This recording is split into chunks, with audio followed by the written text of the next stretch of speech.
2024 निर्वाचन सरू सरू 2029 रोडमैप प्रस्तुति निर्वाचन समीक्षा करुछि बीजेपी राज्य कार्यालय बैठक चली बीजेपी क्षेत्रीय प्रभारी सुनील बंसल निर्वाचन प्रभारी विजयपाल सिंह तोमार बैठक नेउछंती प्रथमे पदाधिकारी बैठक चली अपराह्न विधायक एवं मंत्री को नहीं बैठक बसिबो बैठक में उपस्थित अछंती बीजेपी राज्य सभापति मनमोहन सामल निर्वाचन फलाफल समीक्षा करा जाउछि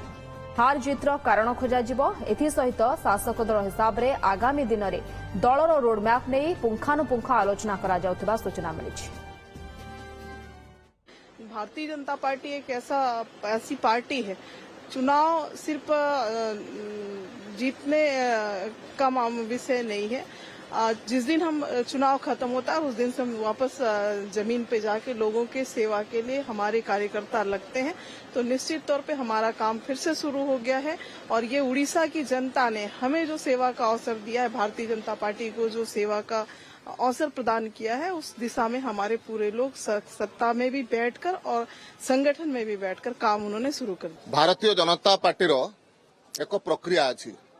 कौन भी निर्वाचन हो से निर्वाचन फल जहाँ भी हो निर्वाचन परवर्ती अवस्था निर्वाचन समीक्षा करा जाए। तो से दृष्टि भारतीय जनता पार्टी जो निर्वाचन को सामना करथिबा लोकसभा और विधानसभा से निर्वाचन परिचालना दृष्टि जो कार्यकर्ता माने लगी सेमानंक सहित एकाठी बसिकरी आमर केंद्रीय नेतृत्व और राज्य नेतृत्व तार संपूर्ण भाव में समीक्षा करेंगे कौन कले पुणी आगु को भल कर संपूर्ण भाव में चर्चा आलोचना और योजना प्रस्तुत करा।